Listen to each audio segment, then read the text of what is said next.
Good evening and welcome to Freedom is a Constant Struggle with your host Kilu Nyasha and engineered by Arnel Valle.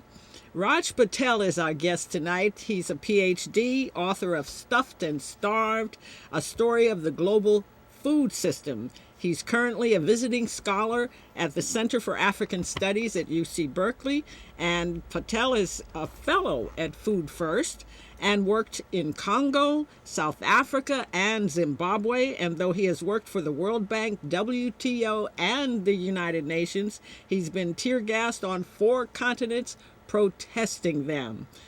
Welcome.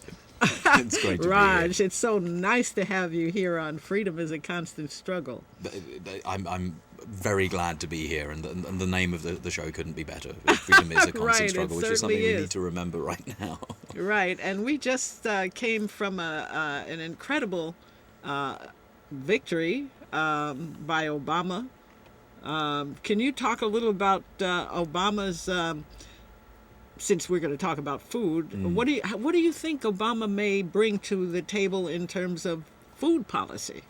Well, I'm a little nervous, and that's because the congressional machine that produces our food policy seems to be bought on both sides of the aisle by the food industry. If you remember earlier on this year, we had the Farm Bill pass, Right. and it was very weird to watch because as part of that Farm Bill, which is basically a sort of omnibus bill that slaps a whole bunch of corporate welfare into the pockets of Wall Street, and then also increases a little bit the amount of food aid and food stamps that the US has. But basically, it's a check for Wall Street. Now, the process through which that was made law was weird. You had the president, you had George Bush saying, "I'm not going to sign the food aid into law." Why not? Because it's about sending checks to millionaires, and I'm not in the business of doing that. Now, you got to think there's something weird when President Bush is against there's checks for millionaires. And then Something rotten in Denmark there. Right, exactly. Right. And then our own Nancy Pelosi said, well, it's not a great bill, but it's the best we can do, so we're going to have to let this go. And so we're locked in for 5 years, more or less, to a series of subsidies and shell games around supporting corporate agriculture that don't seem to be terribly enlightened and don't seem to be Now, in the best interest. For those viewers who are really not very clued in to agribusiness, could you break that down and how the farm subsidies that this government awards farmers wreaks havoc in the rest of the world, especially the South? I'm hesitating because I don't like the word third world, but it's so commonly thrown about. But the developing nations, the more impoverished nations, the Africa, Asia, Latin America, the global South, are victims of the farm subsidy bill. Right. I mean, so you've got two things going on. In the United States, you have these sort of images of the heartland, of the little house on the prairie, the home where rural America is about picket fences and sort of white-teethed children. And that image is used to sell the reason, is used to justify the reason for why the U.S. government needs to give money to agribusiness. And so agribusiness hides behind the sort of the skirts of this image of the rural, of rural happiness. And agribusiness gets a lot of money. Now, at the same time as that shell game is happening in the United States, and in the U.S., while these billions of dollars are being given away to agribusinesses, black farmers, for example, are being discriminated against by the USDA. One of the biggest lawsuits against the U.S. government until recently was black farmers versus the USDA. Did they ever win that? They won, and then there was, and then there were all kinds of ways in which the government tried to backpedal on it. And there's a fight right now to reopen that case. And if people are interested, if you can go to the national. Because I had followed that, and then it's just kind of disappeared. Yeah, no.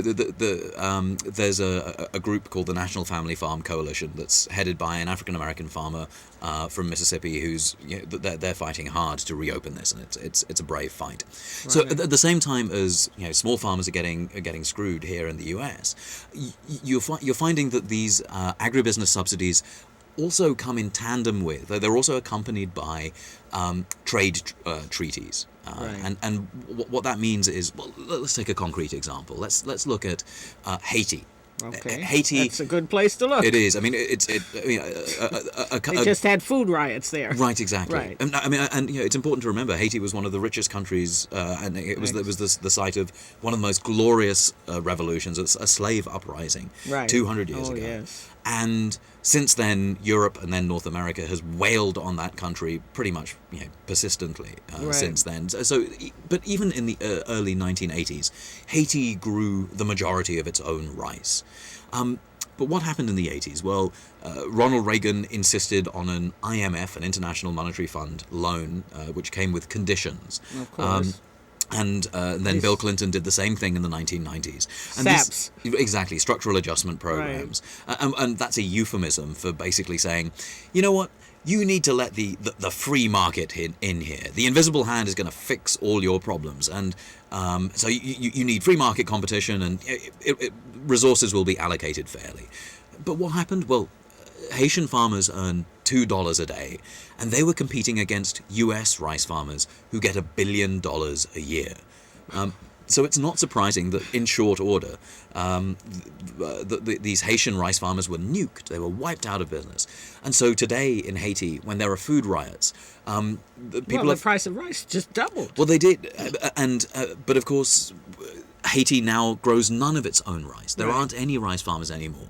Not because Haiti can't grow rice, but because it's been destroyed economically by US agriculture policy. And so when people do riot, they riot over bags of rice that have the stars and stripes on them and the words, "Gift of the people of the United States." Right. Let's talk about the Green Revolution and genetically modified food. Monsanto, etc. Right. Well, one of the ways in which we're being told that we're going to feed the world is by adopting what are called Green Revolution technologies. Now, these were basically forced onto India in other parts of Asia and Latin America in the 1970s. And they had a sort of perverse effect, while in the short term increasing yields. In the long term, they've poisoned the soil and they've driven farmers to desperation. In the book Stuffed and Starved, I talk about families of farmers who despaired, where farmers are committing suicide. So it said, what was the rate? It was horrible. There are tens of thousands of farmers committing suicide every year in India. But it's not just in India that this is happening. Right. Those suicides are happening in Australia, in the United Kingdom. They started here in the U.S. Yes, because I remember commentating on the farm crisis. Foreclosures, farm foreclosures, that we were losing farms at the rate of something like 200 a week. Right.